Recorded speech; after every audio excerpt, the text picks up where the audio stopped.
Congress party में आज दो युवा नेता ज्वाइन कर रहे हैं। एक तो कन्हैया कुमार हैं और दूसरे जिग्नेश मेवानी जो कि गुजरात से आते हैं और गुजरात से ही युवा नेता हैं हार्दिक पटेल जो हमारे साथ इस समय बात कर रहे हैं। क्या आपको लगता है कि जिग्नेश मेवानी की ज्वाइनिंग से क्या कुछ फ़ायदा होगा कांग्रेस को गुजरात में? जो भी नौजवान पार्टी में शामिल होता है तो स्वाभाविक रूप से पार्टी को मजबूती से फ़ायदा होता है। जिग्नेश भाई गुजरात से पार्टी के विधायक भी है, कांग्रेस पार्टी की सपोर्ट से बने थे 2017 में। तो उसके बाद वो लगातार प्रदेश में पिछड़े तबके के लिए, दलितों के लिए, आदिवासियों के लिए मजबूती से आवाज़ उठाते हैं।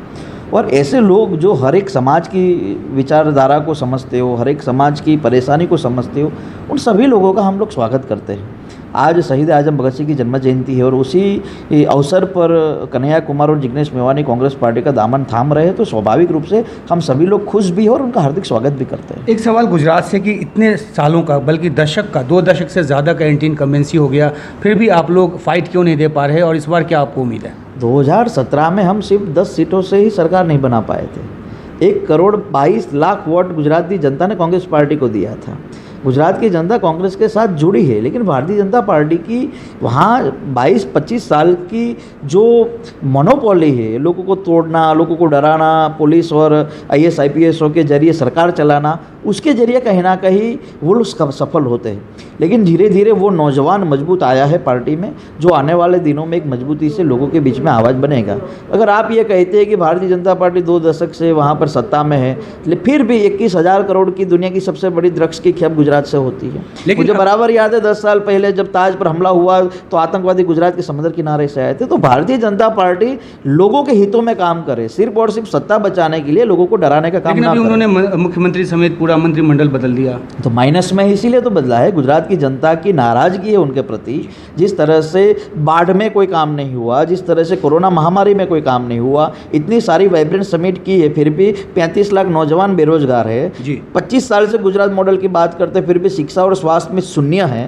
तो स्वाभाविक है गुजरात की जनता अब धीरे धीरे अपना फैसला देने के लिए तैयार है। एक आखिरी सवाल कन्हैया कुमार से लेकर, जिस तरह से उनकी छवि बनाई गई है खासतौर पे बीजेपी की तरफ से, और ये कहा जाता रहा है कि वो एंटी नेशनल है, इस तरह के चार्जेस उन पे लगे, आपको लगता है कि उनकी ज्वाइनिंग से कांग्रेस को फ़ायदा होगा या एक परसेप्शन का कोई नुकसान भी हो सकता है? देखिए, किसने छवि बनाई है? मौजूदा सरकार ने।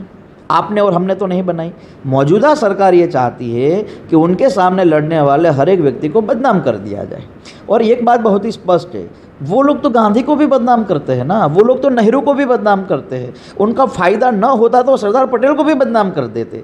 वो लोग अपने फ़ायदे के लिए किसी को भी देशभक्त बनवा सकते हैं और अपने नुकसान जब होता है तो किसी को देशद्रोही भी बना सकते हैं। लेकिन हमें कितनी मोहब्बत है इस देश के प्रति, वो हम छाती को फाड़ कर तो नहीं बता पाएंगे ना। लेकिन एक बात तो है ना कि जैसे टुकड़े टुकड़े गैंग कह के बदनाम किया गया और JNU का जिस तरह से मसला बड़ा बनाया गया, इन सब बातों को लेकर आपको लगता है कि जो एक अच्छे वक्ता हैं कन्हैया कुमार और युवा भी हैं, तो आपको लगता है कैसे वो या तो बिहार में या पूरे देश में कांग्रेस के लिए कैसे फ़ायदेमंद होंगे? इस देश में नौजवानों की संख्या बड़ी तादाद में है और हम चाहते हैं कि जो भी नौजवान मजबूती के साथ अगर पहली लाइन में खड़ा रह सकता है लोगों के लिए, वो प्रदेश में भी काम कर सकता है और देश में भी काम कर सकता है।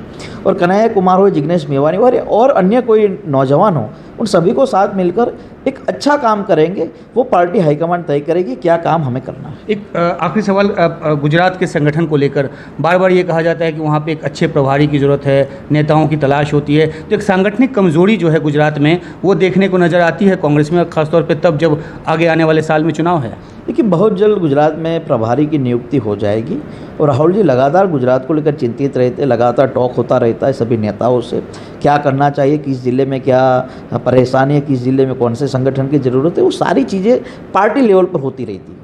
और स्वाभाविक है बहुत जल्द गुजरात को प्रभारी भी मिलेगा।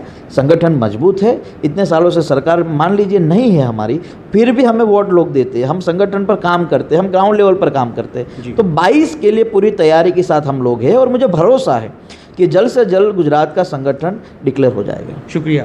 तो ये हार्दिक जो कि बता रहे थे किस तरह से आने वाले समय में कांग्रेस के संगठन की समस्या जो है वो ख़त्म होने की बात वो कर रहे हैं, और दूसरा ये कि कन्हैया कुमार और जिग्नेश मेवानी के ज्वाइन करने से कांग्रेस को फ़ायदा होगा, इसकी बात वो कर रहे हैं। Umashankar Singh, NDTV India.